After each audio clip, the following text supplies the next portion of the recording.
তাহলে আমাদের যে সেলটা, যে জাইগোটটা ছিল আগের দিনের ক্লাসে আমরা দেখেছি, সেই জাইগোট কখন ফর্ম হচ্ছে? যখন এগ ফার্টিলাইজড হচ্ছে একটা স্পার্ম দিয়ে, তখন সে জাইগোট হচ্ছে একটা সেল।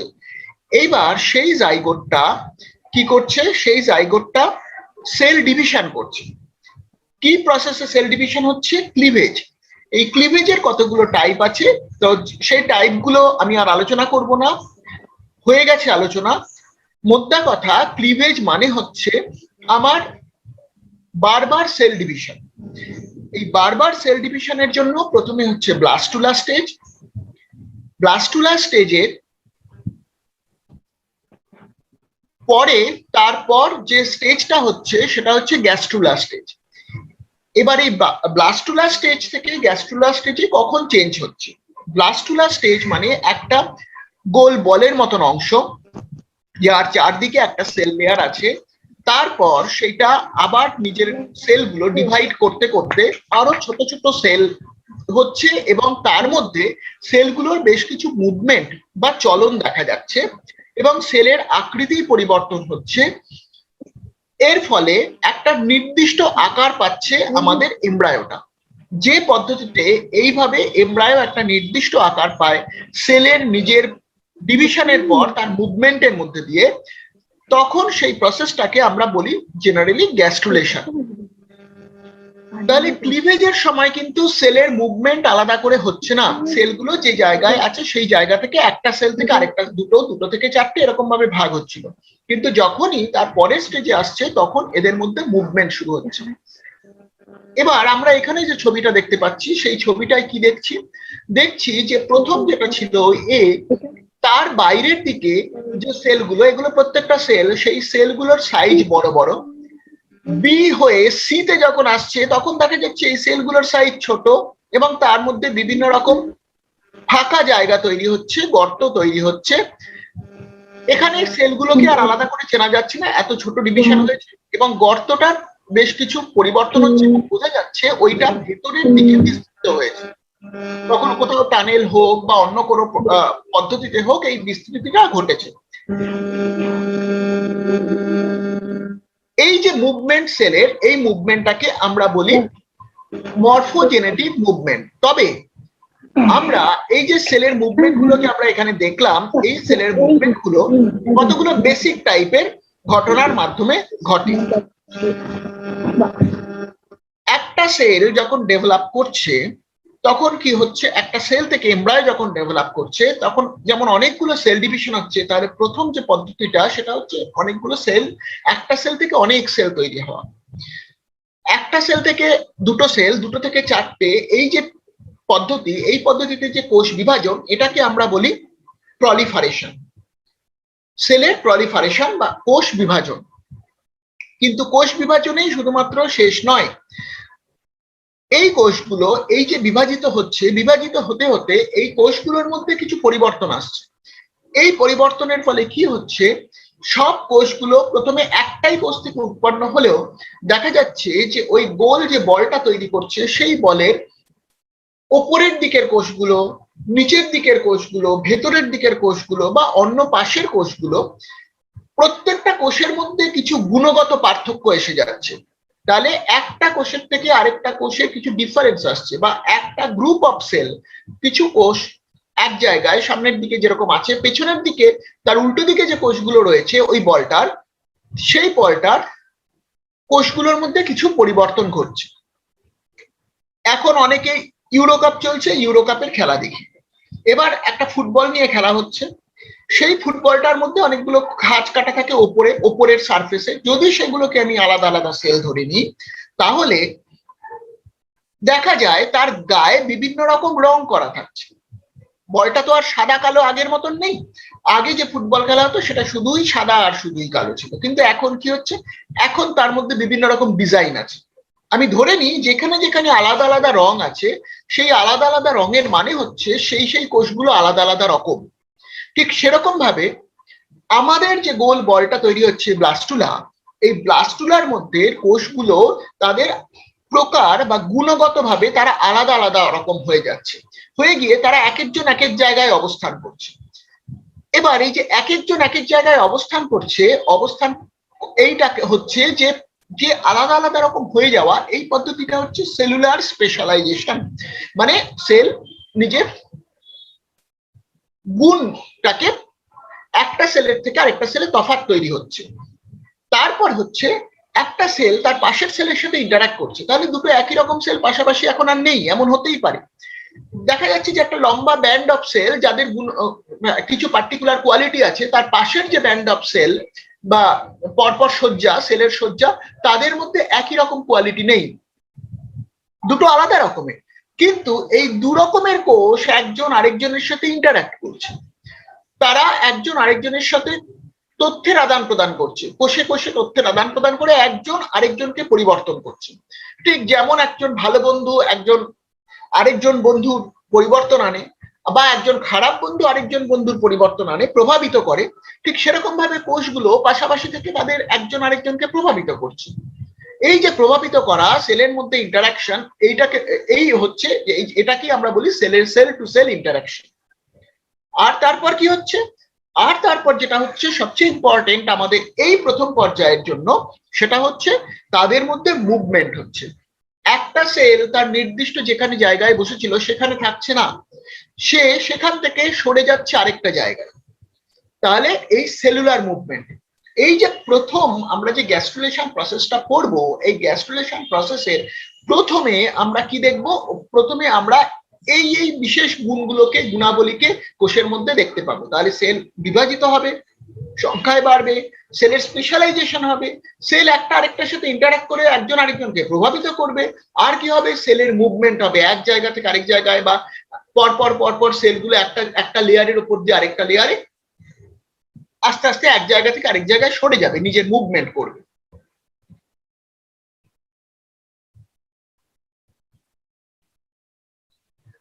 এবার এগুলো কেন হচ্ছে, তার কারণ হচ্ছে আমাদের এই যে ডেভেলপমেন্টাল প্রসেস, যে প্রসেসটায় আমাদের একটা ভ্রূণ তৈরি হবে, সেইখানে আমাদের বেসিক যে জিনিসগুলো দরকার সেইগুলো হচ্ছে কি করতে হবে, নির্দিষ্ট তিনটে সেলের লেয়ার তৈরি করতে হবে। আমরা কি জানতাম, আমরা প্রথমে জানি যে ব্লাস্টোলাস্টিকে একটাই সেল লেয়ার। এবার আমরা তো প্রত্যেকে, আমরা যারা উন্নত প্রাণী তারা প্রত্যেকে তিনটে স্তরের কোষ দিয়ে আমাদের দেহ তৈরি। আমরা কি জানি, তার একটাকে বলা হয় এক্টোডার্ম, একটাকে বলা হয় এন্ডোডার্ম, আর মাঝেরটাকে বলা হয় মেসোডার্ম। এবার সেইগুলোর থেকে বিভিন্ন রকম আমাদের অর্গান তৈরি হয়েছে আমাদের শরীরের মধ্যে। এই যে এক্টোডার্ম, এন্ডোডার্ম, মেসোডার্ম, এটা যদি একটা গোল বলের মতনই থাকতো, তাহলে এগুলো আসতো কোথা থেকে? এটার মধ্যে পরপর তিনটে লেয়ার হয়ে কি এটা সম্ভব হতো? তাহলে ভেতরের অর্গানগুলো তৈরি হতো কি করে? তাহলে আমাদের শরীরটা তো একটা গোল বলের মতন হয়ে থাকতো। এই সেলুলার অর্গানাইজেশন, এই যে স্ট্রাকচার, এই কিছুই হতো না। তাই জন্য প্রথম থেকেই সেলকে নির্দিষ্ট মুভমেন্টের মধ্যে দিয়ে যেতে হয় এবং এমব্রায়ো নির্দিষ্ট শেপ তৈরি করতে হয়।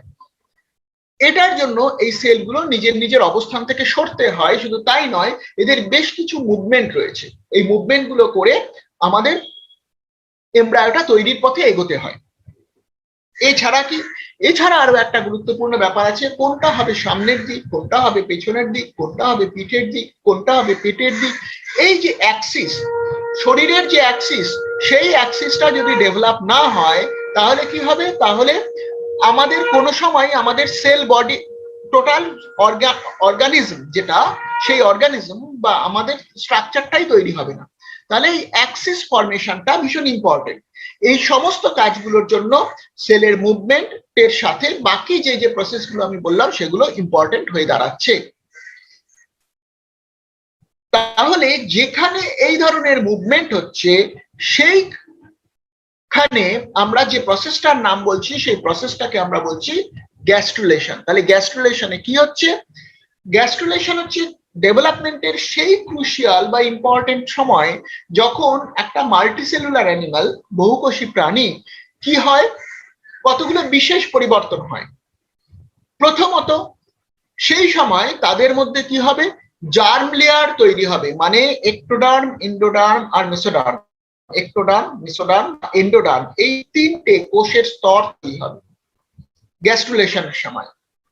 আর কি হবে, বেসিক যে বডি প্ল্যান, যে অ্যাক্সিসের কথা আমি বললাম, কোনটা সামনের দিক কোনটা পেছনের দিক, এইটা এস্টাবলিশড হবে।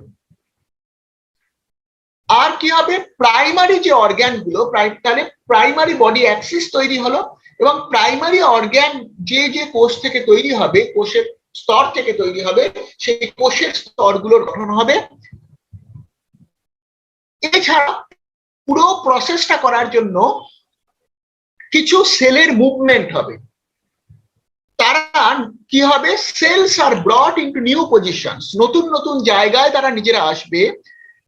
তারা ইন্টারঅ্যাক্ট করবে একজন আরেকজনের সাথে, করে কি করবে, তারা ইন্ডাকশন বলে একটা প্রসেস করবে, এর পরের ক্লাসে আমরা পড়বো সেটা, যার মাধ্যমে নিজেদের অর্গ্যান, কোন অর্গ্যান কোথায় তৈরি হবে এবং ব্রেন কোথায় তৈরি হবে, এইগুলোকেও প্রাইমারিলি ঠিক করে ফেলবে সেই সময়ের মধ্যে। গ্যাস্ট্রুলেশনের মধ্যে কোন দিকটা অ্যানিমালের ক্ষেত্রে মাথার দিক হবে, কোন দিকটা পায়ুর দিক হবে বা পায়ের দিক হবে বা লেজের দিক হবে, কোন দিকটা পিঠের দিক হবে, পেটের দিক হবে, কোন কোন কোষস্তর থেকে কোন কোন অর্গ্যান তৈরি হতে পারবে, সেই কোষস্তরগুলো তৈরি হওয়া, এই সমস্ত কাজটা হবে কিছু সেলের মুভমেন্টের মধ্যে দিয়ে।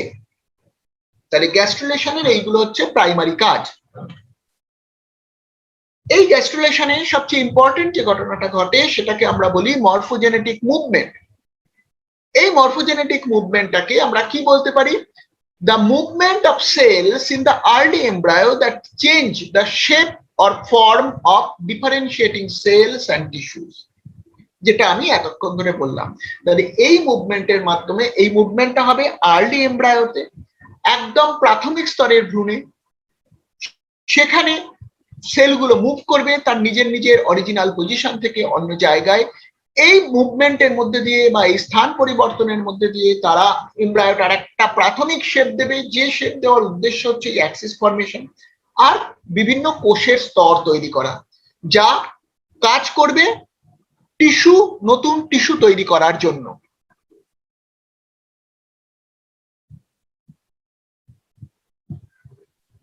তাহলে আমরা এইভাবেও বলতে পারি যে মরফোজেনেসিস, এই যে প্রসেসটা, মরফোজেনেটিক মুভমেন্টের যে প্রসেসটা, সেটাকে বলা হয় morphogenesis. Morphogenesis refers to the process involved in bringing about changes in form in the developing embryo. তাহলে এই যে ডেভেলপিং এমব্রায়ো যেটা গোল ছিল, সেটাকে একটা নির্দিষ্ট শেপে আনতে যে মুভমেন্ট হেল্প করবে, সেই মুভমেন্টকে আমরা বলি মরফোজেনেটিক মুভমেন্ট, আর এই প্রসেসটাকে আমরা কি বলি, মরফোজেনেসিস।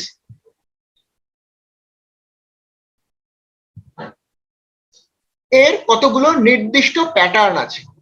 এবার আমরা এই মরফোজেনেটিক মুভমেন্টের ভাগগুলোকে জানবো। তিনটে ভাগের কথা প্রথমে আমি আলোচনা করছি। প্রথম ভাগটা কি, প্রথম ভাগটার বলছি ইনভ্যাজিনেশন। দ্বিতীয়টা হচ্ছে মুভমেন্ট। এগুলো হচ্ছে সবকটা সেলের মুভমেন্ট, সেল ডিভিশন হয়ে গেছে, ক্লিভেজ হয়ে গেছে, অনেকগুলো সেল হয়ে গেছে, এবার সেলগুলো নিজেরা নিজেদের মধ্যে মুভমেন্ট শুরু করছে। তাহলে প্রথম হচ্ছে ইনভ্যাজিনেশন, তারপর ইনগ্রেশন, তারপর ইনভলিউশন।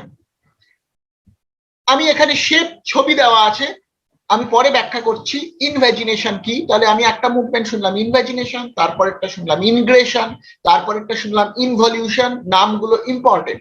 মরফোজেনেটিক মুভমেন্ট কি কি রকমের হয়, এটা কিন্তু কোশ্চেন আসতে পারে বা এই রিলেটেড কোশ্চেন আসতে পারে।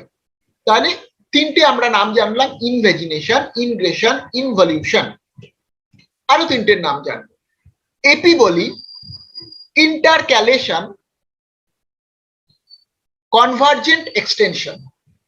এপি বলি, ইন্টারক্যালেশন, কনভার্জেন্ট এক্সটেনশন। এবার কোনটায় কি হচ্ছে আমরা দেখি। আমি এই ছবিতে কি দেখতে পাচ্ছি, ইনভ্যাজিনেশন মানে পরিষ্কার বুঝতে পারছি একটা লেয়ার অফ সেল ছিল, তার মধ্যে হঠাৎ করে একটা জায়গার সেল ভেতরের দিকে ঢুকে যেতে থাকলো, মনে হলো যেন ভেতর থেকে কেউ টানছে। তাই জন্য কি শেপ হলো, অনেকটা ইউ এর মতন শেপ হলো, হয়ে এই ইউ এর মতন শেপটা আরো বাড়তে থাকবে, আরো লম্বা হবে, এটা আরো ঘুরতে পারে, এদিক ওদিক অনেক কিছু হতে পারে। কিন্তু মোট কথা ভেতরের দিকে ঢুকে যাওয়া সেলটা হঠাৎ করে, সেইটাকে বলা হয় ইনভ্যাজিনেশন। তাহলে ইনভ্যাজিনেশনের কি হবে, একটা বেসাল পার্ট থাকবে আর একটা এপিকাল পার্ট থাকবে। কি দেখা যাচ্ছে, এই যে ইনভ্যাজিনেশন প্রসেসটা কখন সম্ভব হচ্ছে, যখন এই যে সেল, এই ওপরের দিকের একটা অংশের সেল আর নিচের দিকের একটা অংশের সেল, তাদের মুভমেন্ট হচ্ছে তখনই যখন এই জায়গার সেল প্রলিফারেশন হোক বা না হোক, সেই সেলের আকৃতির পরিবর্তন হচ্ছে। সেলগুলো কি ছিল, সেলগুলো ছিল আয়তক্ষেত্রের মতন দেখতে বা স্কোয়ারের মতন দেখতে বা রেক্ট্যাঙ্গুলের মতন দেখতে, বর্গক্ষেত্র বা আয়তক্ষেত্র স্কোয়ার বা রেক্ট্যাঙ্গুলের মতন দেখতে ছিল। হঠাৎ করে তার মধ্যে কি হলো, সেই সেলগুলোর আকার চেঞ্জ হলো, তারা অনেকটা ত্রিভুজের মতন দেখতে হয়ে গেল বা শঙ্কুর মতন দেখতে হয়ে গেল। তখন কি হবে, যারা শঙ্কুর মতন দেখতে হলো তারা পাশাপাশি এলো, নিচের দিকে নেমে এলো, আর যারা আবার এই দিকটা উপরের দিকটা ফ্ল্যাট হয়ে গেল, নিচের দিকটা ছোট হয়ে গেল, তারা বাইরের দিকে থাকলো। তাহলে এপিকাল পোর্শন আর বেসাল পোর্শনের সেলের শেপের চেঞ্জ হলো এবং তারা ভেতরের দিকে ঢুকে এলো। তাহলে সেল মুভমেন্টের সাথে জড়িত কি, চেঞ্জ অফ সেলুলার শেপস। তাহলে সেলগুলো আর একই রকম থাকলো না, তাদের শেপের পরিবর্তন হলো। ইনগ্রেশন কি হচ্ছে, ইনগ্রেশন হচ্ছে একটা কোষের স্তর আছে, সেই কোষের স্তরের মধ্যে থেকে কয়েকটা সেল টুক টুক করে খুলে পড়ে যাওয়ার মতন ভেতরের দিকে ঢুকে এলো, আলাদা হয়ে গেল ওই কোষের স্তর থেকে, এইটা হচ্ছে ইনগ্রেশন। তাহলে ওখান থেকে আলগা হয়ে নেমে এলো কতগুলো কোষ ভেতরের অংশে, এইটা, এই প্রসেসটাকে আমরা বলি ইনগ্রেশন। একটু আগে আমি বলেছিলাম সেলের স্পেশালাইজেশন হচ্ছে, এখানে সব সেল আর একরকম নেই, তার মধ্যে কিছু কিছু সেলের চেঞ্জ হয়েছে, সেই চেঞ্জের ফলে তারা তাদের শেপের চেঞ্জ করছে, শেপের চেঞ্জ হওয়ার ফলে তারা নিচের দিকে নেমে আসছে, খুলে বেরিয়ে আসছে, এসে অন্য কোনো জায়গায় নিজেদের অবস্থানটাকে তৈরি করছে। এবার তারপরেরটা কি হলো, তারপরেরটা হচ্ছে ইনভলিউশন। এই ইনভলিউশন প্রসেসে কি হচ্ছে, ইনভলিউশন প্রসেসে দেখা যাচ্ছে যে কোষের একাধিক স্তর রয়েছে, এখানে কিছু সেল স্পেশালাইজড হয়ে সেই সেলগুলো দুটো তিনটে সেলের স্তর একসাথে মিলে যখন ভেতরের দিকে অসমভাবে ঢুকে আসছে, তখন সেইটাকে বলা হয় ইনভলিউশন। এই ধরনের ইনভলিউশনে কি হচ্ছে, দেখা যাচ্ছে যে এই দিক থেকে সেলগুলো ঢুকে এসে এমব্রায়োর মধ্যে একটা নির্দিষ্ট দিকে বিস্তৃত হচ্ছে। তাহলে বাইরের দিকের যে কোষের স্তর ছিল, ভেতরের দিকে দেখা যাচ্ছে আরেকটা আলাদা করে কোষের স্তর তৈরি হচ্ছে। এই ধরনের মুভমেন্টের উদাহরণ আমরা এরপর পড়ব। আমি বলেছিলাম ব্লাস্টুলা, ব্লাস্টোপোর, ব্লাস্টোপোর থেকে সেল ভেতরে ঢোকে, ভেতরে ঢুকে ভেতরের দিকে এগোতে থাকে, এইখানে কিন্তু ইনভলিউশন মুভমেন্ট হয়। তাহলে আমরা এদেরকে একটু ডিফাইন করার চেষ্টা করি। তাহলে কি হচ্ছে, প্রথমে হচ্ছে invagination. During invagination, an epithelial sheet bends inward to form an inpocketing.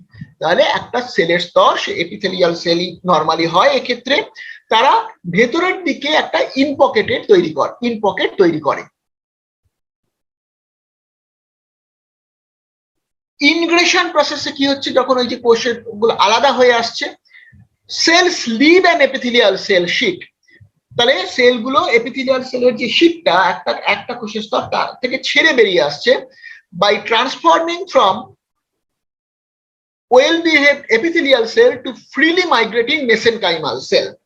এখানে আমরা কি দেখছি, এখানে আমরা দেখছি ছিল এপিথেলিয়াল সেল, সেখান থেকে হয়ে গেল মেসেনকাইমাল সেল।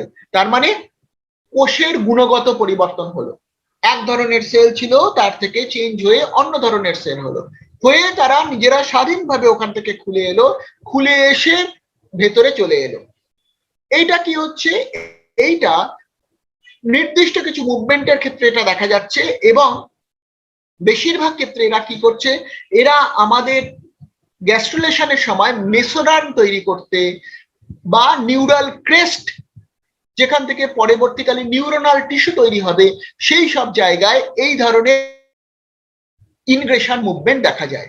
তার মানে মেসোডার্ম তৈরি করতে বা নিউরনের পার্ট তৈরি করতে বা অন্য কোনো টিস্যু তৈরি করতে এই ধরনের মুভমেন্ট ঘটে থাকে, যেটা আমাদের গ্যাস্ট্রুলেশনের সময়, আর্লি থেকে লেট গ্যাস্ট্রুলেশনের সময় এই ধরনের মুভমেন্ট দেখি। ডিউরিং ইনভলিউশন থার্ড টাইপটা ছিল ইনভলিউশন, যেটাও এক ধরনের ভেতরে ঢুকে আসা। A tissue sheet rolls inward, যেন গড়িয়ে ভেতরের দিকে এগিয়ে যেতে থাকে, to form an underlying layer via bulk movement of tissue. তাহলে অনেকখানি টিস্যু মুভমেন্ট হয়ে যখন সে ভেতরের দিকে ঢুকে যেতে থাকে তখন তাকে আমরা বলি ইনভলিউশন, যেটা আমরা এই আগেরটাই দেখলাম।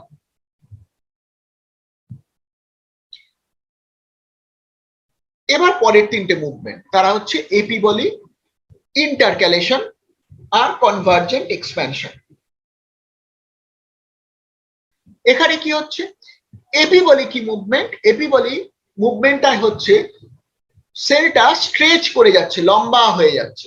হঠাৎ করে একটা মোটা শীট ছিল, সেই মোটা শীটের সেলগুলো সবকটা নিজেরা রোগা সরু এবং লম্বা হয়ে অনেকখানি জায়গাকে যখন ওরা কভার করতে চাইছে তখন যে মুভমেন্টটা হচ্ছে তাকে আমরা বলি এপিবলি। তারপরে কি হচ্ছে, তারপরে হচ্ছে ইন্টারক্যালেশন। এখানে কি হচ্ছে, দু রকমের কোষ ছিল, একটা আরেকটার উপর পরপর সজ্জিত ছিল।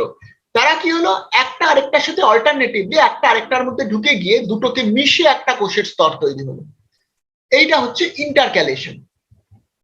আর কনভার্জেন্ট এক্সপ্যানশন মানে হচ্ছে একটা মোটা সেলের লেয়ার দু তিন ধরনের সেল নিয়েছিল, তারা কি করলো, তারা নিজেরা নিজেদের মধ্যে মিশে একটা সেল লেয়ারে চেঞ্জ হয়ে গেল। তাহলে কনভার্জ করছে দু ধরনের সেল, এখানে নীল সেল আর এখানে কমলা সেল, এই দুটো প্রসারিত হচ্ছে যেমন একদিকে, তার সাথে একটা আরেকটার সাথে মিশে দুটো মিলেমিশে একটা কোষের স্তর তৈরি হচ্ছে। এটাকে বলি কনভার্জেন্ট এক্সটেনশন। এইগুলো হচ্ছে মরফোজেনেটিক মুভমেন্টের বিভিন্ন উদাহরণ। তাহলে কি হলো, during epiboly a sheet of cells spreads by thinning, যেটা আমি বললাম পাতলা হয়ে যাচ্ছে, while its overall surface area increases, এর সারফেস এরিয়া তখন ইনক্রিজ করে যাচ্ছে। During intercalation two or more rows of cells move between one another, creating an array of cells that is longer. তাহলে দুটো রো অফ সেল একটা আরেকটার সাথে মিশে আরো একটা লম্বা কোষের স্তর তৈরি করছে। During convergent extension two or more rows of cells intercalate, একটা আরেকটার সাথে মিশছে, but the intercalation is highly directional, কিন্তু এই যে মিশে তারা একটাই নির্দিষ্ট দিকে প্রসারিত হচ্ছে।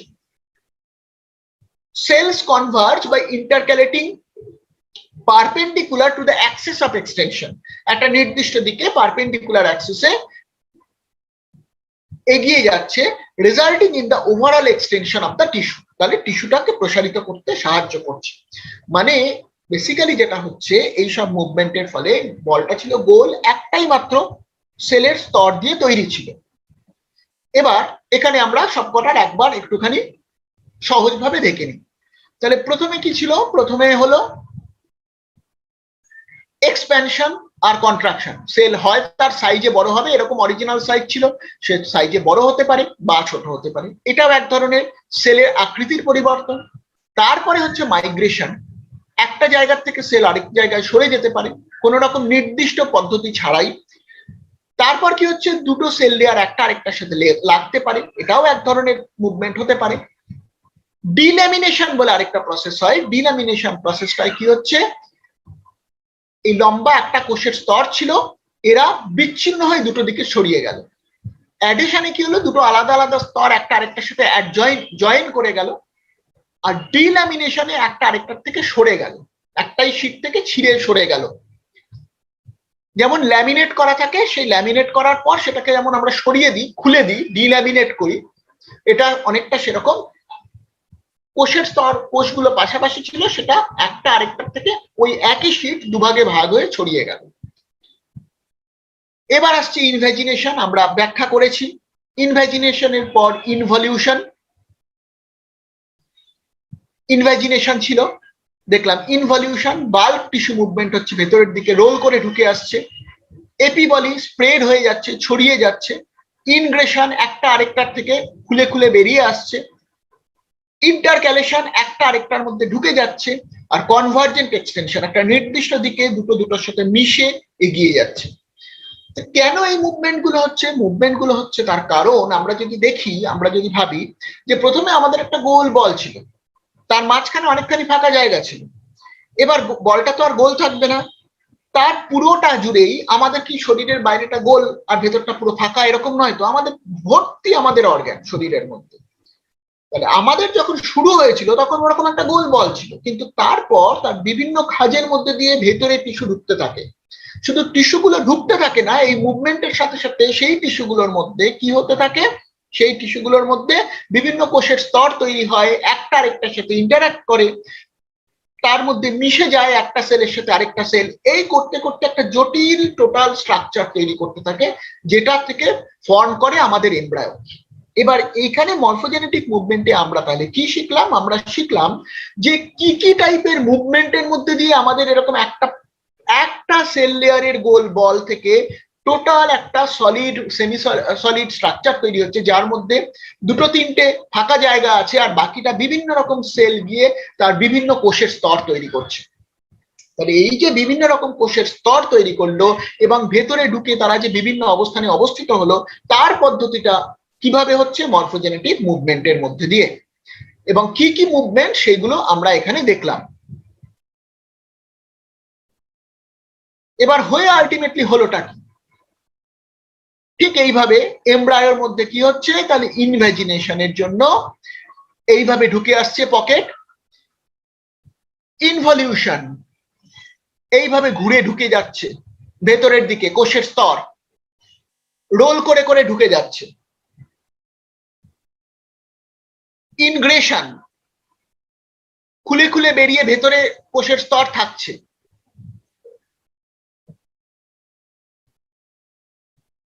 ডিল্যামিনেশন, তাহলে একটা কোষের স্তর ছিল, দুটো কোষের স্তর ছিল, এটা খুলে একটা কোষের স্তর থেকে আলগা চাক মানে ওপরের একটা লেয়ারের মতন বা ভেতরের একটা লেয়ারের মতন কিছু সেল খুলে বেরিয়ে এলো। এপিবলি স্প্রেড করে গেল একটা কোষের স্তর, এই যে বাইরের স্তরটা স্প্রেড করছে দুদিকে করে এই জায়গাটাকে ঢেকে দিচ্ছে। এটা বিভিন্ন অ্যানিমালের ক্ষেত্রে, বিভিন্ন এমব্রায়োর ক্ষেত্রে আমরা এই ধরনের মুভমেন্ট, মরফোজেনেটিক মুভমেন্ট দেখে থাকি। তাহলে বোঝা যাচ্ছে এই মুভমেন্ট গুলোর মধ্যে দিয়ে কি হচ্ছে, মুভমেন্ট গুলোর মধ্যে দিয়ে আমাদের এমব্রায়োর যে জটিল স্ট্রাকচার সেটা ফর্ম করতে হেল্প করছে।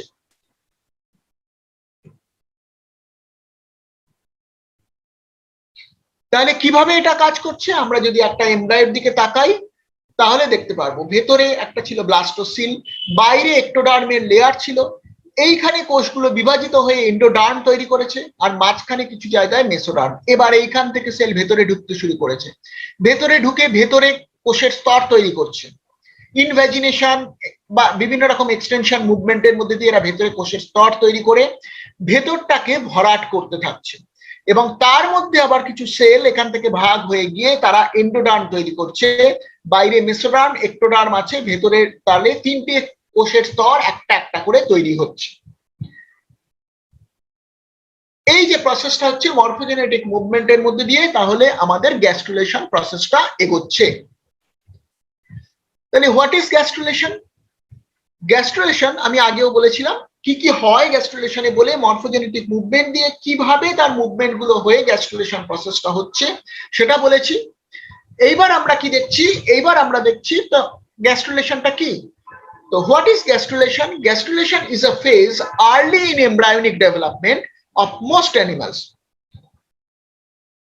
during which the blastula, a single layered hollow sphere of cells, is reorganized into a multi-layer structure known as gastrula. তাহলে কি হলো? এখানে ভেতরে ছিল ব্লাস্টোসিল, ব্লাস্টুলা ছিল, সেখানে একাধিক কোষের স্তর দিয়ে ভেতরে যে তৈরি হচ্ছে যে এমব্রায়োটা, যেখানে ভেতরে একটা ব্লাস্টোপোর আছে, তার ছাড়াও আরো বেশ কিছু স্ট্রাকচার রয়েছে। যেমন এখানে একটা আর্কেন্টেরন বলা আছে, ভেতরের যে ফাঁকা জায়গাটা সেটাকে বলা হয় আর্কেন্টেরন, যেটা পরবর্তীকালে দেহ গহ্বরের কিছু কাজ করবে। সেই ধরনের স্ট্রাকচার তৈরি হচ্ছে, সেটাকে আমরা বলি গ্যাস্ট্রুলা। এটা হচ্ছে আর্লি গ্যাস্ট্রুলার স্টেজ। আমাদের সিলেবাস অনুযায়ী আছে চিকের মধ্যে চিক এমব্রায়ো গ্যাস্ট্রুলেশন। সবার আগে আমাদের বুঝে নিতে হবে যে চিক এমব্রায়োর গ্যাস্ট্রুলেশনটা কোথায় হয়। আমি আগের দিন ক্লিভেজ পড়ানোর সময় বলেছিলাম যে চিকের এমব্রায়োকে আমরা বলি ডিসকয়েডাল ক্লিভেজ। কেন? তার কারণ হচ্ছে এর মধ্যে এতখানি ইয়ক থাকে, সেই ইয়কের উপরে এমব্রায়োনিক পোর্শনটা ছোট ভাসে, এইটা হচ্ছে ইয়ক। সেই ইয়কের উপরে যে এমব্রায়োনিক পোর্শন, এই জায়গাটা থাকে এমব্রায়ো। এই এমব্রায়োটা কি তৈরি করে? ব্লাস্টোডিস্ক বলে, যেহেতু একটা ডিস্কের মতন ছড়িয়ে থাকে, উপর থেকে দেখলে একটা ডিশের মতন লাগে। কুসুমের ওপরে সাদা যে অ্যালবুমিন থাকে, অ্যালবুমিন আর কুসুমের মাঝখানে সেই এমব্রায়ো পোর্শনটা ভেসে থাকে। অবশ্যই আমরা যে এগ খাই সেই এগে থাকে না, তার কারণ হচ্ছে সেটা আনফার্টিলাইজড এগ। আর যে এগটা ফার্টিলাইজড হয় এবং মুরগি তৈরি হয় যে এগ থেকে, তার মধ্যে এটা থাকে। এর বিভিন্ন স্ট্রাকচার দেখানো হয়েছে। তা এই পোর্শনে আমাদের ডিজায়ার্ড যে এমব্রায়োটা সেটা থাকে। আর তার পাশের যে পোর্শন, এই পোর্শন গুলো হচ্ছে extra embryonic membrane, amnion, Korean বলে এরকম কিছু মেমব্রেন আছে, সেইটাকে নিয়ে আমরা পরে আবার হয়তো আলোচনা করব। তো এই মেমব্রেন গুলো চারদিকে ছড়িয়ে থাকে, কিন্তু অ্যাকচুয়াল এমব্রায়োটা থাকে এইটুকু জায়গার মধ্যে। এবার এই জায়গার মধ্যে তাহলে ওপরে ডিশের মতন এই ওপরে কিভাবে কোষ বিভাজনটা ঘটছে সেইটা আমরা দেখব, তার গ্যাস্ট্রুলেশনটা কিভাবে হচ্ছে। এই যে এটাকে আমরা দেখছি, এটা আমরা ওপর থেকে টপ ভিউ দেখছি। তাহলে এইখানে চারদিকে কিন্তু এমব্রায়োটা রয়েছে, চারদিকে কিন্তু ইয়কটা রয়েছে। এই ইয়কের ওপরে গোল ডিস্কের মতন এই এমব্রায়ো, এটা হচ্ছে চিকের এমব্রায়ো। তার মানে এই জায়গাটাকে আমরা যদি ওপর থেকে দেখি, এই জায়গাটাকে দেখতে লাগবে এইরকম গোল, সেই জন্য ডিসকয়েডাল এমব্রায়ো বলা হয়। এবার এইখানে এটা হচ্ছে পোস্টেরিয়র সাইড একদিকে, আরেকদিকে হচ্ছে অ্যান্টেরিয়র সাইড। এখানে কিছু প্রথমে কি হবে? প্রথমে একটা জায়গায় কিছু সেলের মুভমেন্ট দেখা যাবে, সেই মুভমেন্টটা হয়ে এটা ক্রমশ এগোতে থাকবে। এগোতে এগোতে কি তৈরি করবে? এগোতে এগোতে যেটা তৈরি করবে সেটাকে আমরা বলি প্রিমিটিভ স্ট্রিক, মানে আদিম একটা স্ট্রিক বা দণ্ডের মতন অংশ। এটা কি? cells move towards the primitive streak, down through it and forward. তাহলে এইখানে যে সেলের মুভমেন্ট হবে, এই যে এমব্রায়ো এখানের সেলগুলো নিচ থেকে উপরের দিকে মুভমেন্ট হতে থাকবে। মুভমেন্ট হয়ে এই স্ট্রিকটার দৈর্ঘ্যটাকে বাড়াতে থাকবে। এই স্ট্রিকটার দৈর্ঘ্যটা বাড়াতে বাড়াতে বেশ খানিকটা লম্বা হবে, তার সাথে এমব্রায়োটাও সাইজে বড় হবে। হওয়ার পর এই রকম পজিশনে যখন আসবে, তখন এইখানে মাথার দিকে একটা গোল নবের মতন তৈরি হয়, যেটাকে আমরা বলি হেনসেন্স নোড। আর এই যে স্ট্রিকটা, অ্যাকচুয়ালি এই স্ট্রিকটা কি? এই স্ট্রিকটা হচ্ছে একটা খাজ অংশ, একটা খাজের মতন, যেখান দিয়ে ওপরের সেলগুলো মুভ করে করে ভেতরে ঢুকতে থাকবে। ওপরের সেলগুলো মুভমেন্ট হয়ে ভেতরে ঢুকতে থাকবে এবং এই হেনসেন্স নোড দিয়েও ভেতরের সেলগুলো ঢুকে তারা ওপরের দিকে মুভমেন্ট করতে থাকবে।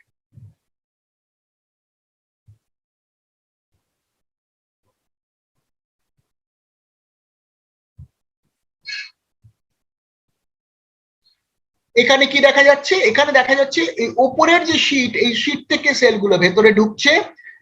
এর থেকে আরো স্পষ্ট ছবি আমি আরো দেখাচ্ছি এরপরে। ঢুকে প্রিমিটিভ স্ট্রিকের মধ্যে দিয়ে এরা ভেতরে ঢুকছে, এই ওপরের দিকে ঢুকে তারা চলে যাচ্ছে এগিয়ে। ওপরের যে লেয়ারটা সেটাকে আমরা বলি এপিব্লাস্ট। এই এপিব্লাস্ট লেয়ারের মধ্যে যে সেলগুলো, সেইগুলোর মুভমেন্ট হচ্ছে, কিছু সেল এইখান দিয়ে ভেতরের দিকে আসছে, ভেতরের দিকে আসছে। আর এইখানের যে সেলগুলো একদম তলার দিকে ঢুকে যাচ্ছে, এই সেলগুলো যে তলার দিকে ঢুকে যাচ্ছে, এরা এন্ডোডার্ম সেল তৈরি করছে। আর উপর থেকে যে সেলগুলো খুলে খুলে নিচের দিকে নেমে আসছে, যে পদ্ধতি মর্ফোজেনেটিক মুভমেন্টে আমি বলেছি, তাতে এরা আস্তে আস্তে মেসোডার্ম তৈরি করবে।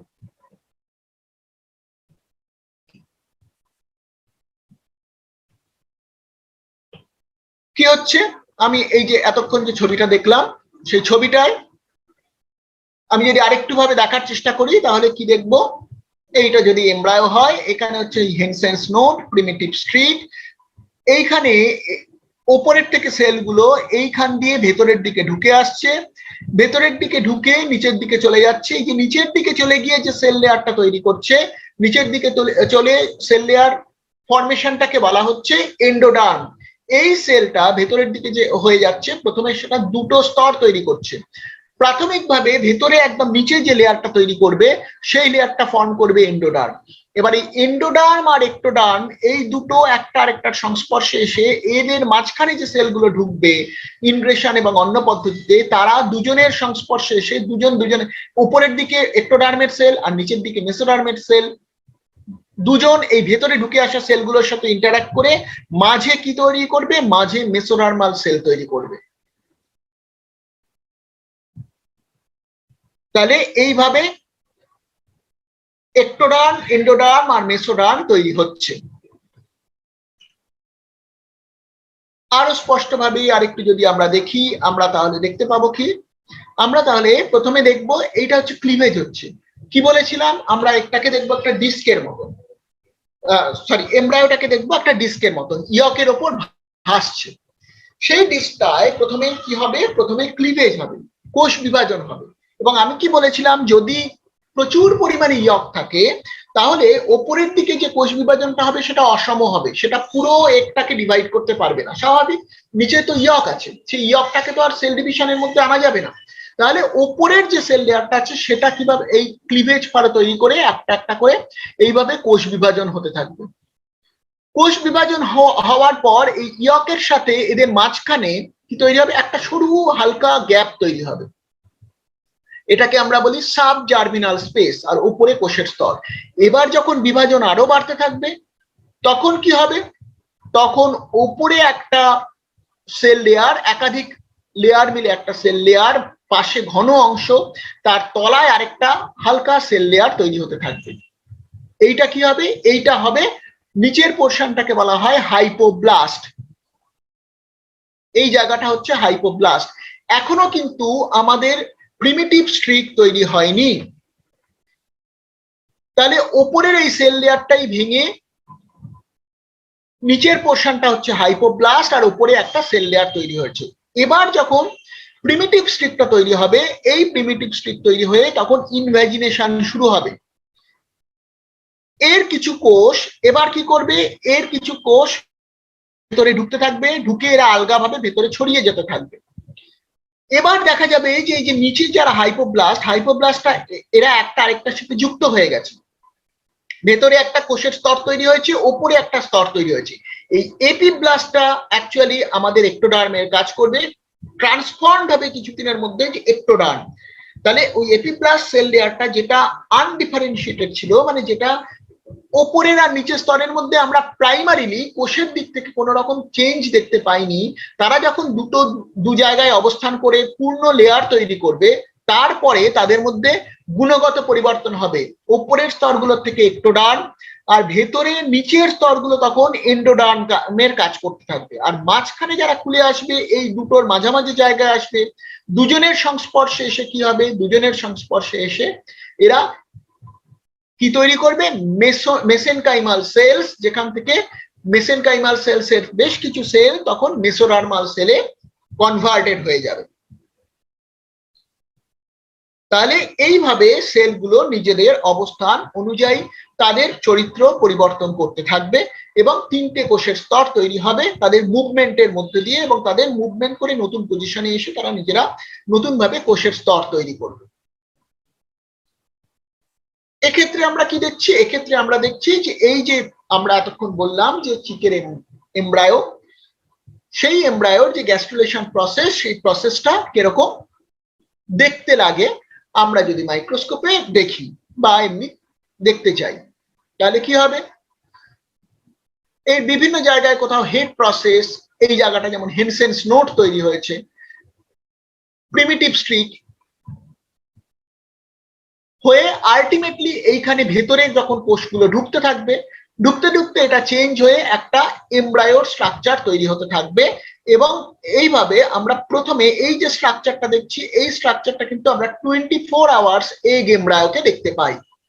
তাহলে আস্তে আস্তে দেখা যাবে এই হেনসেন্স নোড, প্রিমিটিভ স্ট্রিক, এইটা কিন্তু ছোট হয়ে চলে যাচ্ছে, প্রিমিটিভ স্ট্রিক আস্তে আস্তে পেছনের দিকে চলে যাচ্ছে, পেছনের দিকে চলে গিয়ে একটা বডি অ্যাক্সিস তৈরি হয়ে গেছে, সামনে মাথার দিক এবং পেছনের দিক এইভাবে বডি অ্যাক্সিস তৈরি হয়েছে, হয়ে তারা কি করছে, এর মধ্যে সোমাইট ফর্মেশন হয়েছে। এবার যে সোমাইট ফর্মেশন হওয়ার পর 4টে সোমাইট বা 6টা সোমাইট, 4টে সোমাইট নরমালি দেখা যাবে, 4 জোড়া। এবার এইটা একটা হেড পোর্শনের মতন অংশ দেখা যাবে এবং পাশের নিচের দিকে টেলের মতন অংশ অ্যাপিয়ার করবে, একটা স্ট্রিক সোজা একটা দণ্ডের মতন এরকম যে স্ট্রাকচার, এটাকে কিন্তু 24 আওয়ার্স এমব্রায়ো হিসেবে আমরা চিক এমব্রায়ো হিসেবে আমরা দেখতে পাবো। তাহলে কি হবে, এখানে যত এগিয়ে যাবে, এগিয়ে যেতে যেতে এটা হচ্ছে, এখানে দেখানো হয়েছে যে প্রিমিটিভ স্ট্রিক আগে লম্বা ছিল, আস্তে আস্তে ছোট হচ্ছে, কিন্তু এই প্রিমিটিভ স্ট্রিক দিয়ে যে সেলগুলো ঢুকছে এবং প্রিমিটিভ স্ট্রিক আর হেনসেন্স নোড দিয়ে ঢুকছে, তারা কিছু মাথার দিকে গিয়ে মাথার সেল, অ্যান্টেরিয়র পার্টের সেল তৈরি করছে। পাশের যে সেলগুলো মাঝখান থেকে যেগুলো ঢুকছে সেগুলো কি হচ্ছে, সোমাইট এবং অন্য সেল তৈরি করছে, যেগুলো মেসেনকাইমাল সেল, যেগুলো মেসোডার্মাল সেল। আর শেষের দিকের অংশগুলো অন্য রকম স্ট্রাকচার তৈরি করছে, টেল রিজিয়ন তৈরি করছে। তাহলে একই সাথে এখানে সেলের মুভমেন্ট হচ্ছে, সেলগুলো একটা আরেকটার সাথে ইন্টারঅ্যাক্ট করছে এবং তাদের নিজেদের গুণগত পরিবর্তন করে তারা এক এক জায়গার সেল তৈরি করতে হেল্প করছে। তাহলে গ্যাস্ট্রুলেশনের পরে যখন লেট গ্যাস্ট্রুলেশন স্টেজ হবে, তখন এরকম বেশ কিছু সেলের স্তর তৈরি হবে এবং তারা নিজেদের নিজেদের অবস্থান অনুযায়ী আলাদা আলাদা জায়গায় গিয়ে আলাদা আলাদা অর্গানের প্রাইমারি যে স্ট্রাকচার সেটাকে ফর্ম করতে হেল্প করবে।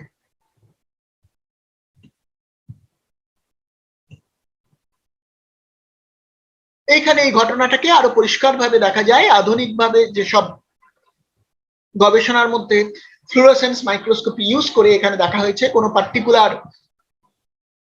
প্রোটিনকে ট্যাগ করিয়ে দেখা গেছে কোন দিকের সেল কোন দিকে মুভ করছে।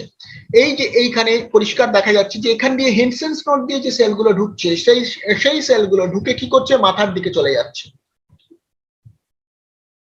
তার ঠিক হেনসেন্স নোডের পরে যে সেলগুলো তারাও ঘুরে ঘুরে কিন্তু তারাও মাথার দিকে এগোচ্ছে। তার মানে এই যে সেলগুলো, এই সেলগুলো কি করছে, এই সেলগুলো নিউরাল একটোডার্মেরই যে নিউরাল পোর্শন, মানে যেখান থেকে ব্রেন তৈরি হবে বা সেন্ট্রাল নার্ভাস সিস্টেম তৈরি হবে, সেই জায়গাটা সেই নিউরাল একটোডার্ম ফর্মেশনে হেল্প করছে। আর প্রিমিটিভ স্টিকের মাঝের অংশের গা দিয়ে যে সেলগুলো ঢুকছে, সেই সেলগুলো কিন্তু মূলত কি তৈরি করছে, মেসোডার্মাল সেলস, মেসেনকাইমাল সেলস, যেগুলো মেসোডার্মাল সেল তৈরি করছে, যেগুলোর থেকে somite, body part, muscle, heart, এই বা অন্য অন্য ব্লাড সেল, এই সবগুলো তৈরি হতে হেল্প করবে।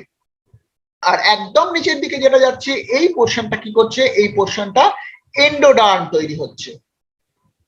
আর এই যে ঘটনাটা ঘটছে, এটা কিন্তু ঘটছে একটা ব্লাস্টোসিলের মধ্যে। যে ব্লাস্টোসিলটা ফাঁকা ছিল, সেই ব্লাস্টোসিলটা কিন্তু এইভাবে সেল দিয়ে ভরাট হয়ে যাচ্ছে, কোনো কোনো জায়গা ফাঁকা রেখে বাকিটা কিন্তু ভরাট হয়ে যাচ্ছে। তাহলে আমরা আগে কি দেখেছিলাম, আগে দেখেছিলাম যে উপরে একটা সেলের স্তর ছিল, সেই সেলের স্তরটা কিছুটা অব্দি এগিয়ে হাইপোপ্লাস্ট, ওপরটাকে বলা হতো এপিব্লাস্ট আর ভেতরটাকে হাইপোপ্লাস্ট। কিন্তু এবার এই হাইপোপ্লাস্টের ভেতরের দিকের পোর্শনটা, প্রিমিটিভ স্টিকের নিচের পোর্শনটা কিন্তু একদম পরিবর্তন হয়ে গেল তাদের গুণগত দিক থেকে, হয়ে কি তৈরি করলো, এন্ডোডার্ম তৈরি করলো। আর এই হাইপোপ্লাস্ট থেকে বেসিক্যালি এর বিভিন্ন রকম এক্সট্রা এমব্রায়োনিক যে মেমব্রেনের কথা বললাম, সেই টেমব্রেনের পার্ট, অন্য পার্টগুলো তৈরি হবে। আর মাঝের যে পোর্শন, সেখান থেকে কি তৈরি হবে, মেসোডার্মাল সেলের অরিজিনের যে অর্গ্যানগুলো, মেসোডার্মাল সেল থেকে যে অর্গ্যানগুলো তৈরি হয় সেইগুলো তৈরি হবে। আর উপরের দিকের পোর্শন থেকে নিউরাল একটোডার্ম তৈরি হবে। উপরে তো লেয়ার রয়েছে, উপরের দিকের সেলগুলো ভেতরে ঢুকে, উপরের যে লেয়ারটা আছে তার ভেতরে ঢুকে ভেতরের দিকে বিস্তৃত হয়ে নিউরাল পার্টটাকে তৈরি করবে। এইভাবে আলাদা আলাদা ভাবে মুভমেন্টের মধ্যে দিয়ে এবং নিজেদের পরিবর্তনের মধ্যে দিয়ে গ্যাস্ট্রুলেশনের সময় যে বিরাট ঘটনাটা ঘটে, তাতেই কিন্তু আমাদের প্রাইমারি অ্যাক্সেস থেকে শুরু করে প্রাইমারি বডি স্ট্রাকচার আমরা তৈরি করতে পারি। এবার এই অবস্থায় এই যে প্রাইমারি বডি স্ট্রাকচার তৈরি হচ্ছে বা ইত্যাদি হচ্ছে, এটা কিভাবে জানা যায় বা কিভাবে করা যায়, এখানে বিজ্ঞানীরা জেনেছিলেন। তার মধ্যে একজন বিজ্ঞানী প্রথমে কিছু একটা এমব্রায়ো ছিল, সেই এমব্রায়ো আগার সলিউশন ইউজ করেছিলেন। এই আগার সলিউশন, একটা আগার সলিউশন বা আগার চিপ, ছোট ছোট, মানে যেগুলো কি, যেগুলো আমাদের কোষের সাথে কম্প্যাটেবল। এবার সেই আগার বা কার্বন পার্টিকেল, অনেকে কার্বন পার্টিকেল ইউজ করেও দেখেছিলেন যে ওরা ওই আমাদের কোষগুলোর যে মুভমেন্ট হচ্ছে, সেই মুভমেন্টের সাথে তারা যে যে জায়গায় কোষগুলো চলে যাচ্ছে ভেতরে এমব্রায়োর মধ্যে গ্যাস্ট্রুলেশন, সেখানে সেখানে চলে যাচ্ছে। এইটা দেখে তারা বুঝেছিলেন সেল মুভমেন্ট হচ্ছে। এবং এই সেলগুলো, যে সেলগুলো বিভিন্ন জায়গায় যাচ্ছে, বিভিন্ন জায়গায় গিয়ে তারা কি করছে, তারা অ্যাকচুয়ালি ভবিষ্যতের কোনো অর্গ্যানের প্রাইমারি অংশ হিসেবে ওইখানে অবস্থান করছে। ভবিষ্যতে কোনো অর্গান তৈরি করার আগে তারা নিজেরা নির্দিষ্ট জায়গায় তৈরি চলে যাচ্ছে। যেমন আমি আগের ছোটটায় বলেছিলাম যে সামনের দিকের সেলগুলোর থেকে কি হচ্ছে, নিউরোনাল পার্ট বিভিন্ন রকম তৈরি হচ্ছে, মাঝের দিকের সেলগুলো থেকে মেসোডার্মাল পার্ট। তাহলে এই যে এখানের সেলগুলো নির্দিষ্ট কিছু অংশ তৈরি করার জন্যই ওই জায়গায় এসে ঢুকেছে। আবার সামনের দিকের সেলগুলো নির্দিষ্ট কিছু অংশ তৈরি করার জন্যই সামনের দিকে যাচ্ছে, বা পেছনের দিকের সেলগুলো নির্দিষ্ট কিছু অংশ তৈরি করার জন্যই পেছনের দিকে যাচ্ছে। এখন যদি আমরা চিহ্নিত করতে পারি যে কোন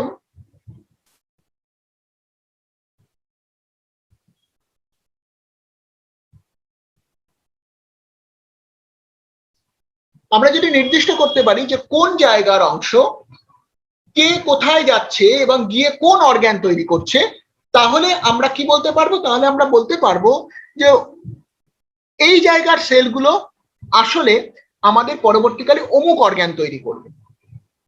তার মানে যেন আমাদের ওই সেলগুলোর মধ্যে লেখা আছে যে কোন অর্গান তৈরি করতে পারবে। আমরা যেমন হাত দেখে বলার চেষ্টা করে অনেকে, বা কপাল দেখে বলার চেষ্টা করে তোমার ভবিষ্যতে অমুক হবে, তোমার ভবিষ্যতে তমুক হবে, সেরকম যেন আমরা এই সেলগুলো বলতে পারবো যে এই সেলটা এখন দেখছো এখানে রয়েছে, এখন দেখছো উপরে রয়েছে, এই সেলটাই কিন্তু পরে গিয়ে ভবিষ্যতে তোমার নার্ভ তৈরি করবে। তাহলে এটা যদি ঘটনা হয় তা এটাকে আমরা কি বলবো, এটাকে আমরা বলবো ফেট ম্যাপিং, ভবিষ্যৎ ম্যাপ করা। এটাকে প্রথম যিনি বলেছিলেন তিনি হচ্ছেন ওয়াল্টার ভগট, ভিওজিটি ভগট। প্রায় 1930 সাল নাগাদ উনি এইটাকে বলেছিলেন। ওই আগার দিয়ে আগার চিপ বা অনেক সময় কার্বন পার্টিকেল ট্র্যাকিং করে উনি প্রথমে বলেছিলেন। এখন যেমন এইভাবে আমরা দেখতে পাচ্ছি পরিষ্কার ফ্লুরোসেন্ট ট্যাগিং করে, তখন তো অত কিছু ছিল না, তখন যেটুকু সামান্য পদ্ধতি ছিল তাতে উনি প্রথম বলেছিলেন যে কিছু এমব্রায়োর এই পোর্শনের সেলগুলো ভবিষ্যতে অমুক জায়গায় গিয়ে অমুক অর্গান তৈরি করতে পারে। সেইটার থেকে তখন এটাকে বলা হলো ফেট ম্যাপিং। তাহলে ফেট ম্যাপটা কি? ফেট map is a diagrammatic representation of the prospective fate of each part of the embryo at an early stage of development. মানে অনেক আর্লি স্টেজেই কোন পার্টটা, এমব্রায়োর কোন পার্টটা কি তৈরি করবে সেটা যদি আমরা নির্দিষ্ট করে বলতে পারি, তাহলে সেইটার যে ডায়াগ্রামেটিক রিপ্রেজেন্টেশন সেটাই হচ্ছে ফেট ম্যাপ। আর ফেট ম্যাপিংটা কি? ওটা একটা মেথড যেটাই ডেভেলপমেন্টাল বায়োলজিতে ইউজ করা হয়। করে কি দেখা হয়, এমব্রায়োর কোন অংশ থেকে কোন অর্গানের জন্ম হয়েছে। এইটা গ্যাস্ট্রুলেশনে খুব ইম্পর্টেন্ট, এবং এইটা বিভিন্ন রকমের ভার্টিব্রেটের ক্ষেত্রে এটাকে আমরা দেখেছি অলরেডি। এটার বেশ কিছু ফেট ম্যাপিং আমাদের করা হয়ে গেছে। যেমন এটা জেব্রা ফিশের ক্ষেত্রে, ফ্রগের ক্ষেত্রে, মাউস বা চিকের ক্ষেত্রে আমরা কি দেখি, এটা হচ্ছে ব্লাস্টুলা ছিল, সেই ব্লাস্টুলার কোন পোর্শনটার থেকে নোটোকর্ড তৈরি হবে, কোন পোর্শনের সেলগুলো, বাইরের দিকের সেলগুলো তৈরি করবে মেসোডার্ম, কোন জায়গাটা নিউরাল একটোডার্ম তৈরি করবে বা শুধু একটোডার্ম তৈরি করবে, সেইটা বিভিন্ন ক্ষেত্রে এইভাবে নির্দিষ্ট করা হয়। তেমন এই চিকের ক্ষেত্রে আমরা কি দেখি, চিকের ক্ষেত্রে দেখি আমরা এইটা যদি চিক এমব্রায়ো হয়, প্রথমে ডিসকয়েডাল এমব্রায়ো, তার এই মাঝের পার্টটা, এটা যদি প্রিমিটিভ স্টিক হয়, এখান থেকে যে সেলগুলো ভেতরের দিকে ঢুকছে সেই সেলগুলো তৈরি করবে নিউরাল একটোডার্ম, নার্ভাস সিস্টেম। তার বাইরের দিকের সেলগুলো তৈরি করবে এপিডার্মাল একটোডার্ম, বাকি একটোডার্মের পার্ট তৈরি করবে। এবার মাঝের এই পার্টগুলো তৈরি করবে মেসোডার্ম। এই লাল সেলগুলো তৈরি করবে নোটোকর্ড। আর হলুদ সেলগুলো, এইখানের সেলগুলো যারা এখান দিয়ে ঢুকে আসবে, ভেতরের দিকে ঢুকে নিচে পড়ে যাবে, তারা তৈরি করবে এন্ডোডার্ম। আর বাকি যে সেলগুলো সেগুলো তৈরি করবে এক্সট্রা এমব্রায়োনিক মেমব্রেন। ঠিক যেভাবে এই ফেট ম্যাপটা তৈরি করা হয়েছিল। এখানে কি হচ্ছে, এখানেও একই জিনিস দেখানো হচ্ছে, কোন পোর্শনটা একটোডার্ম হবে, কোন পোর্শনটার থেকে নোটোকর্ড হবে, কোন পোর্শনটার থেকে আমাদের নার্ভাস সিস্টেম তৈরি হবে, কোনটা সোমাইট তৈরি করবে, কোন পোর্শনটা হার্ট, ইউরিনারি ট্র্যাক্ট। শুধু এই মেসোডার্ম নয়, এখানে এমনকি নির্দিষ্ট করা গেছে কোন কোন পোর্শন থেকে কি কি অর্গান তৈরি হবে। বাকিগুলোর ক্ষেত্রেও তাহলে কি কি অর্গান তৈরি হবে এবং কি কি সেল তৈরি হবে, কোথায় ব্লাড ফর্মিং সেল, মেসোডার্মের কোন অংশ থেকে ব্লাড ফর্মিং সেল তৈরি হবে, এইগুলোও কিন্তু নির্দিষ্ট করা গেছে ঠিক এইভাবে পদ্ধতিতে এক্সপেরিমেন্টের মধ্যে দিয়ে। তাহলে আমরা যদি গ্যাস্ট্রুলেশনটা দেখি, চিকের গ্যাস্ট্রুলেশন, তাহলে কি দেখবো, তার গ্যাস্ট্রুলেশন সময় যদি ফেট ম্যাপ করি তাতে কি বোঝা যাচ্ছে, দেখা যাচ্ছে just reveals that the cells of the epiblast, বাইরের যে লেয়ারটা ছিল, আর organized around the notochord and nervous system. উপরের দিকের যে সেলগুলো সেগুলো বেশিরভাগটা নোটোকর্ড আর একটোডার্ম এই জায়গাটা জুড়ে নিজেদের অবস্থান নির্দিষ্ট করবে। সামনের দিকের যে পার্টটা, anterior part of epiblast, ectoderm তৈরি করবে, while the cells at the posterior side give rise to mesoderm, পেছনের দিকের সেলগুলো মেসোডার্ম তৈরি করবে, এন্ডোডার্ম তৈরি করবে, আর এক্সট্রা এমব্রায়োনিক মেসোডার্ম তৈরি করবে। তাহলে এই প্রিমিটিভ স্টিকের সামনের দিকের সেলগুলো তৈরি করবে একটোডার্ম আর নিউরোনাল সেলের প্রিমিটিভ পোর্শনটা তৈরি করবে, প্রিজাম্পটিভ সেন্ট্রাল নার্ভাস সিস্টেম তৈরি করবে, আর বাকি পোর্শনের মধ্যে কিছুটা পোর্শন তৈরি করবে মেসোডার্ম, এন্ডোডার্ম, আর বাকি অর্গানগুলো তৈরি করবে। তাহলে এইভাবে ফেট ম্যাপ তৈরি করার মধ্যে দিয়ে আমরা এমব্রায়োর ভবিষ্যৎটা কি হবে, কোন জায়গাতে কি হবে সেটাকে আমরা বুঝতে পারি। আর এখানে আমরা কি দেখছি, এখানে আমরা দেখছি ঠিক এরকমই যে অ্যাডভান্সড একটা গ্যাস্ট্রুলেশনের পর একটা অ্যাডভান্সড এমব্রায়ো, লেট গ্যাস্ট্রুলেশনের সময় কি হচ্ছে, এইভাবে এই এমব্রায়োটার স্ট্রাকচার আমরা দেখছি। তার ভেতরে আমরা দেখছি ইয়কটা ক্রমশ ছোট হয়ে আসছে, এই ছোট হয়ে আসা পোর্শনের চারদিকে সেলগুলো ঘিরে যাচ্ছে, এখানে ব্লাস্টোপোর খুব অল্প জায়গায় চলে আসছে, প্রায় থাকছে না, নিচের দিকে মেসোডার্ম, এইদিকে এন্ডোডার্মের বিভিন্ন, একটোডার্মের বিভিন্ন লেয়ার, একটোডার্ম, নোটোকর্ড, আর মাঝখানে একটা ফাঁকা পোর্শন দেখা যাচ্ছে। তাহলে এইভাবে একটোডার্ম, এন্ডোডার্ম, মেসোডার্ম লেয়ার গুলো তৈরি হচ্ছে, যে এখানে একটা দেখা যাচ্ছে খাজের মতন আছে, আবার এইখানেও একটা ফাঁকা জায়গা তৈরি হচ্ছে, আর মাঝখানে এই জায়গাটা ইয়ক থাকছে, আর ভেতরে সমস্ত সেলে এসে ভর্তি হয়ে যাচ্ছে। আর এইটাকে আমরা যদি স্ক্যানিং ইলেকট্রন মাইক্রোস্কোপি করে ওই এমব্রায়ো, ফার্টিলাইজড এমব্রায়োকে দেখি, তাহলে দেখতে পাবো এর যে সেলের মুভমেন্ট গুলো, সেলগুলো যে বিভিন্ন ভাবে চেঞ্জ করছে, তাদের স্ট্রাকচার গুলো এখানে আমরা দেখতে পাবো। তাহলে এইভাবে আমরা কি পেলাম, এইভাবে আমরা দেখতে পেলাম যে কিভাবে আমাদের গ্যাস্ট্রুলেশন হচ্ছে, মরফোজেনেটিক মুভমেন্ট হচ্ছে, গ্যাস্ট্রুলেশন হচ্ছে। তারপরে আমরা পরের দিন পড়বো অর্গানাইজার কি এবং অর্গান ফরমেশনের প্রসেসটা কিভাবে হচ্ছে। এবার আমরা দু একটা কিছু কোশ্চেন থাকলে আমরা শুনতে পারি।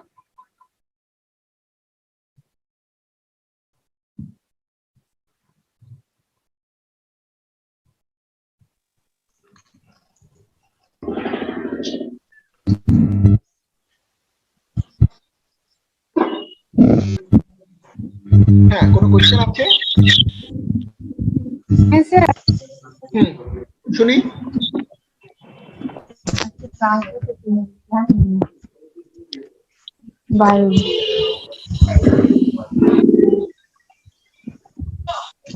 হ্যালো, হ্যাঁ শুনছি। বলছি ওই এমব্রায়ো কোন অংশটা ভবিষ্যতে কি তৈরি করবে বলেন, মানে কোন অর্গানটা তৈরি করবে বললেন? এমব্রায়োর কোন অংশটা? আমি এখানে যে ছবিটা দেখালাম, এই ছবিটাই দেওয়া আছে, তার আগের ছবিটাতেও দেওয়া আছে।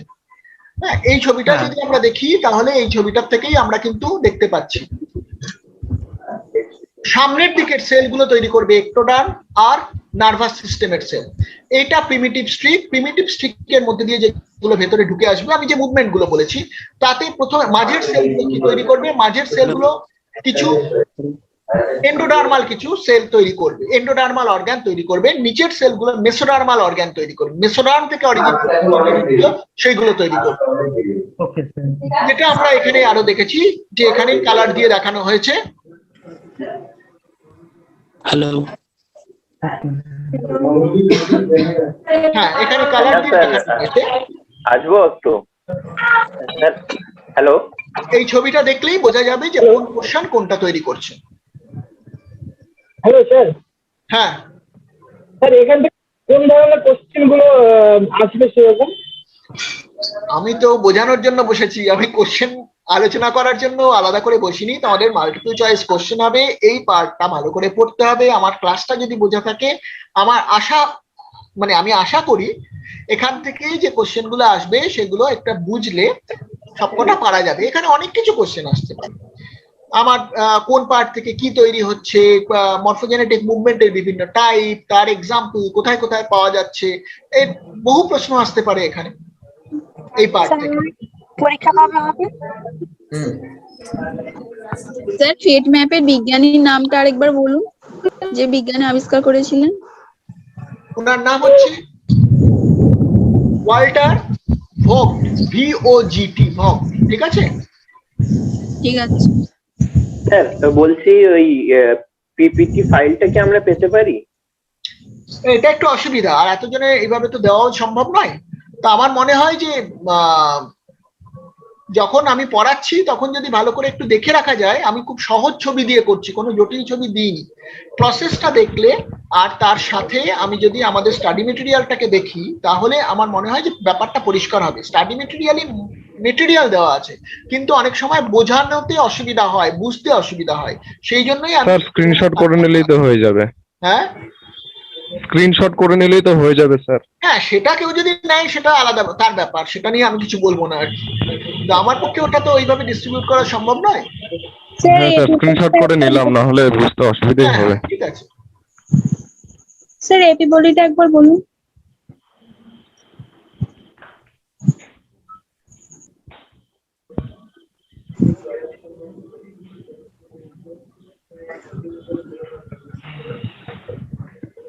এখানে এপিবলি দেওয়া আছে, সামনেও আমি এপিবলিটা বলেছি। এইখানে এপিবলি দেওয়া আছে। আমি কি বলেছিলাম? বলেছি যে এপিবলি হচ্ছে থ্রেডিং অফ সেলস।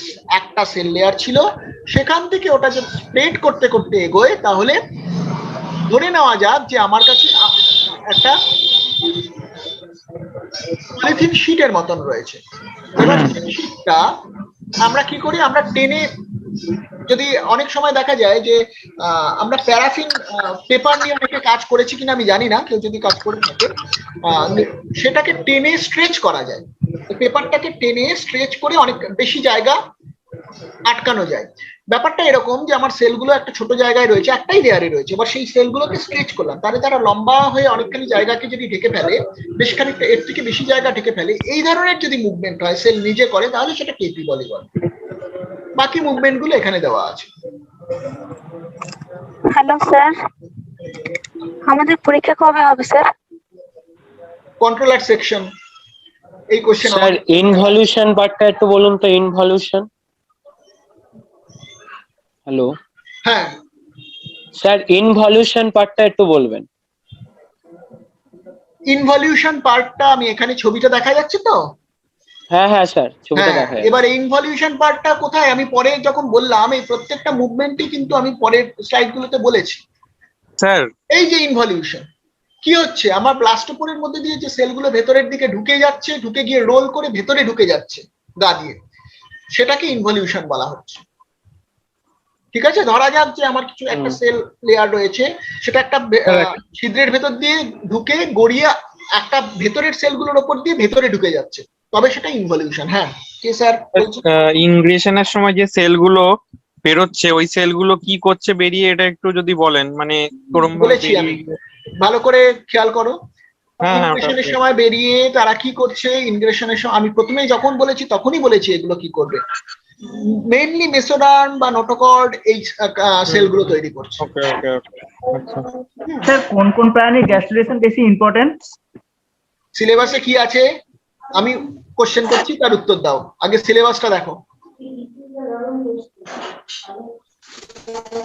দেখেছো সিলেবাসে কি আছে?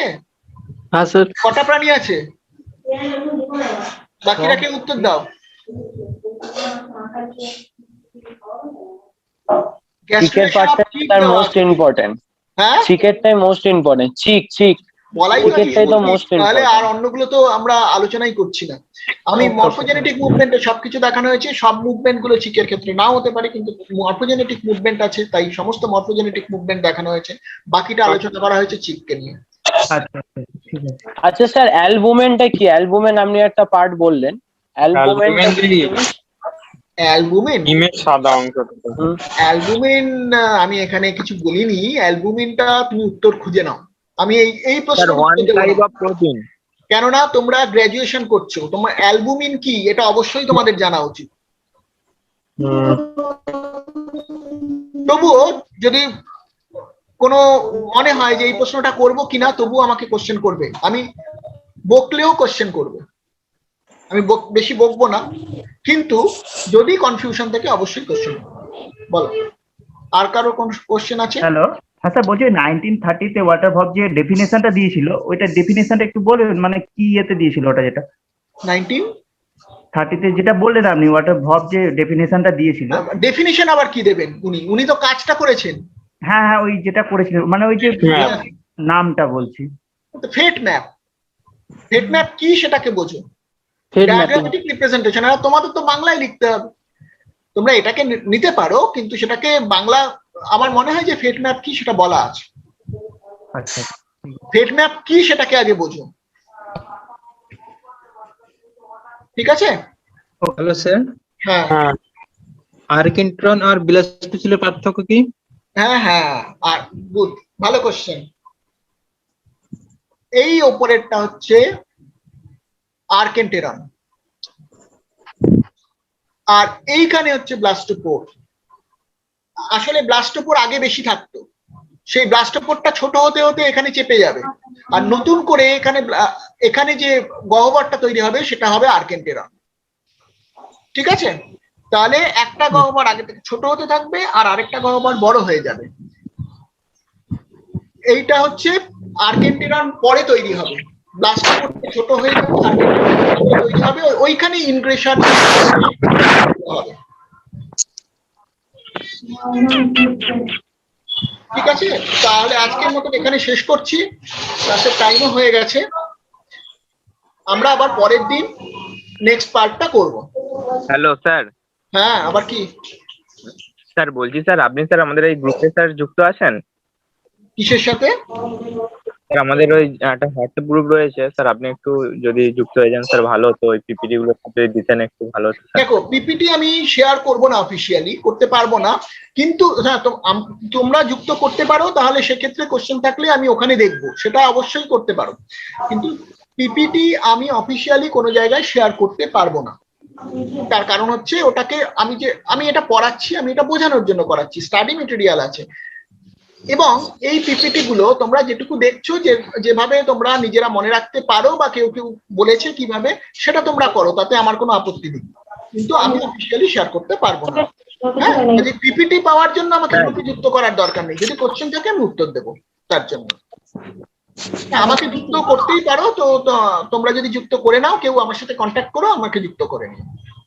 কিভাবে কন্ট্যাক্ট? স্যার গ্রুপ অ্যাডমিন করে দেবে। তোমরা যে স্টাডি সেন্টারে আছো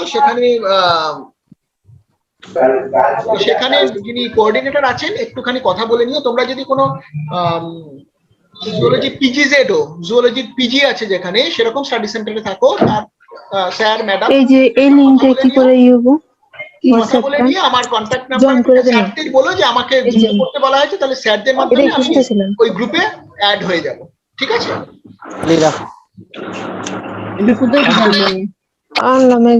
ঠিক আছে, আজকে এখানে শেষ হলো, আমরা আবার পরের দিন। আজকে বোঝা গেছে তো ক্লাস? হ্যাঁ স্যার। স্যার ক্লাসটা বলে খুব ভালো লাগলো। হ্যাঁ স্যার, সুন্দর বোঝা গেছে। হ্যাঁ, সেটাই আমি চাই, তোমরা বোঝো, ছবিটা ভিজুয়ালাইজ করো এবং ভালো করে পড়ো, যাতে ব্যাপারটা মাথায় ঢোকে। আমি কতগুলো নোটস দেবো বা তাতে কোনো লাভ হবে ক্লাসটা যদি না, বুঝি ক্লাসটা যদি একটু বেশি রেগুলার হতো তাহলে ভালো হতো। এই বাড়ানো হয়েছে তাও কিছু ক্লাস, আমরা বলেছি যে হ্যাঁ, আগের তুলনায় অনেকটা বাড়ানো হয়েছে। সেটাই বাড়ানো হয়েছে। ঠিক আছে, আজকে এখানে ক্লাসটা অ্যাসাইনমেন্ট কবে দেবে? ওকে স্যার, ওকে। নাম্বারটা লেখ। স্যার অ্যাসাইনমেন্ট নিয়ে কিছু বলুন। Thank you sir. কাট করে চলে গেছে। স্যার